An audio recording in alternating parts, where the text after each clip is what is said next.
할렐루야. 이른 새벽 함께 예배하시는 모든 성도님들을 축복합니다.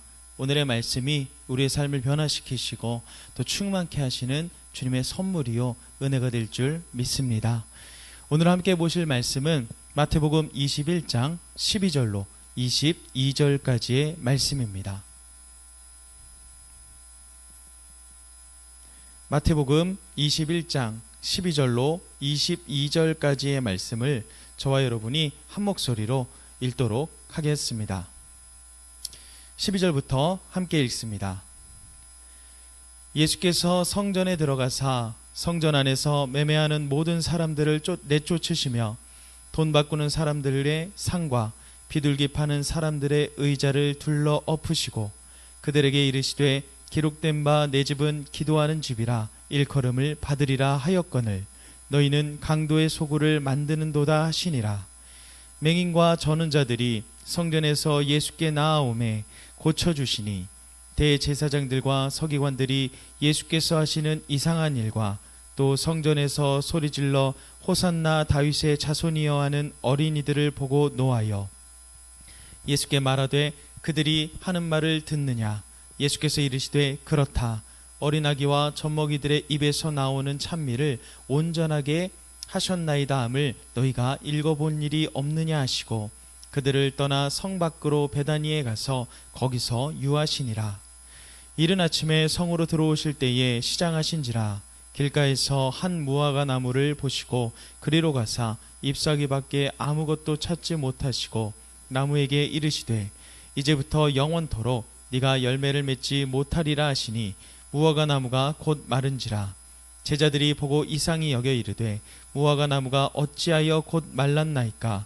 예수께서 대답하여 이르시되 내가 진실로 너희에게 이르노니 만일 너희가 믿음이 있고 의심하지 아니하면 이 무화과 나무에게 된 이런 일만 할 뿐 아니라 이 산더러 들려 바다에 던져지라 하여도 될 것이요 너희가 기도할 때에 무엇이든지 믿고 구하는 것은 다 받으리라 하시니라. 아멘. 예수님은 갈릴리로부터 온 순례자들의 환영을 받으며 나귀 새끼를 타고 예루살렘 성에 들어가셨습니다. 예수님은 성전에 들어가셔서 성전 안에서 매매하고 있는 모든 사람들을 내쫓으시고 환전하는 사람들과 비둘기를 파는 사람들의 상과 의자를 뒤엎으셨습니다. 그리고 그들에게 말씀하셨습니다. 내 집은 기도하는 집으로 불릴 것이라고 기록되어 있는데 너희는 강도의 소굴을 만들었다. 예수님의 이 말씀은 이사야 56장 7절을 통해서도 알 수 있습니다. 내가 곧 그들을 나의 성산으로 인도하여 기도하는 내 집에서 그들을 기쁘게 할 것이며 그들의 번제와 희생을 나의 제단에서 기꺼이 받게 되리니 이는 내 집은 만민이 기도하는 집이라 일컬음을 될 것임이라. 당시 성전 건물 주변의 이방인의 뜰에서는 성전 지도자의 허락 아래 희생제물로 드릴 짐승들을 사고 성전세로 낼 돈을 환전하는 관행이 일반적이었습니다. 예수님은 하나님을 예배하는 거룩한 성전을 이익과 편의를 위해 상업적인 공간으로 만들어버린 종교 지도자들과 상인들, 순례자들 모두를 책망하셨습니다. 메시아이신 예수님은 유대 종교 지도자들보다 더 큰 권위를 가지고 말씀하셨습니다. 예배가 타락하고 거룩한 성전으로서의 기능을 잃어버린 성전은 파괴될 것이다. 그리고 예수님은 메시아가 오시면 성전을 회복시키시고 새롭게 세우시리라는 구원의 예언을 성취하시겠다 말씀하신 것입니다. 스가랴 6장 12절의 말씀입니다. 말하여 이르기를 만군의 여호와께서 이같이 말씀하시되 보라 싹이라 이름하는 사람이 자기 곳에서 돋아나서 여호와의 전을 건축하리라. 이어서 14장 21절의 기록입니다. 예루살렘과 유다의 모든 솥이 만군의 여호와의 성물이 될 것인즉 제사 드리는 자가 와서 이 솥을 가져다가 그것으로 고기를 삶으리라. 그날에는 만군의 여호와의 전에 가나안 사람이 다시 있지 아니하리라. 예수님은 성전에서 예수님께 나온 맹인과 다리 저는 사람들을 고쳐주셨습니다. 다윗이 예루살렘을 점령하려고 할 때에 그곳에 살던 여부수 사람들은 다윗을 향해 눈먼 사람이나 다리 저는 사람도 너를 물리칠 수 있을 것이다 라고 조롱했습니다. 다윗은 예루살렘 시온성을 점령한 뒤 여부스 사람들을 치려면 눈먼 자들과 다리 저는 사람들을 치라고 명령했고, 눈먼 자들과 다리 저는 자들은 집에 들어갈 수 없다는 속담이 생겼습니다. 그러나 다윗의 자손이신 메시아 예수 그리스도는 하나님의 집인 성전에서 오히려 눈먼 자와 다리 저는 자를 고쳐주셨습니다. 새 성전이신 예수 그리스도 안에는 누구나 들어와 회복과 안식을 누릴 수 있는 것입니다. 대제사장들과 서기관들은 예수님이 하시는 놀라운 일들과 성전에서 호산나 다윗의 자손이여 라고 외치는 어린아이들을 보고 분노하며 어린아이들이 하는 말을 듣고 있는가 라고 물었습니다. 예수님은 이에 그렇다, 어린아이와 젖먹이들의 주를 찬양하게 하셨다는 말씀을 읽어본 적이 없느냐라고 대답하시고 그들을 떠나 성 밖으로 나가 베다니에서 머물러 계셨습니다. 어린아이들은 메시아이신 예수님을 알아보고 찬양했지만 예배를 주관하는 대제사장들과 하나님의 말씀을 연구하고 가르치는 서기관들은 오히려 메시아를 알아보지 못한 것입니다. 예수님이 이른 아침에 예루살렘 성으로 들어오실 때 배가 고프셨습니다. 예수님은 길가에서 한 무화과 나무를 보시고 그곳으로 가셨지만 나무에는 잎사귀만 있었습니다. 예수님이 나무에게 말씀하셨습니다. 이제부터 영원히 네가 열매를 맺지 못할 것이다. 그러자 무화과 나무가 말라버렸습니다. 열매를 맺지 못하고 잎만 무성한 무화과 나무는 형식만 남은 공허하고 위선적인 예루살렘 성전의 제사를 상징하는 것입니다. 말라버린 무화과 나무처럼 기능을 잃어버린 타락한 성전은 곧 완전히 무너질 것이기 때문입니다.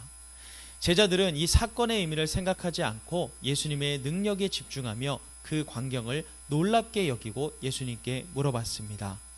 무화과 나무가 어떻게 그렇게 당장 말라버렸습니까? 예수님이 대답하셨습니다. 내가 진실로 너희에게 말한다. 만약 너희에게 믿음이 있고 의심이 없다면 이 무화과 나무에게 일어난 일을 할 수 있을 뿐 아니라 이 산에게 번쩍 일어나 바다에 빠져라 라고 하더라도 그대로 될 것이다. 너희가 기도할 때에 무엇이든지 믿고 구하는 것은 다 받을 것이다 라고 말씀하셨습니다. 예수님이 무화과 나무를 마르게 하신 것은 하나님의 뜻을 드러내기 위해 믿음으로 행하신 일이었습니다.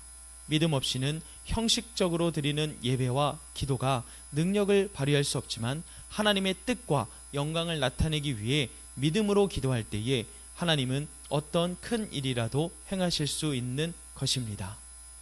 사랑하는 성도 여러분, 오늘의 말씀을 통해 우리는 무엇을 발견할 수 있습니까? 하나님께서는 믿음 없이 자신의 이익과 편의만을 추구하며 형식적으로 드리는 예배와 기도를 기뻐하지 아니하십니다.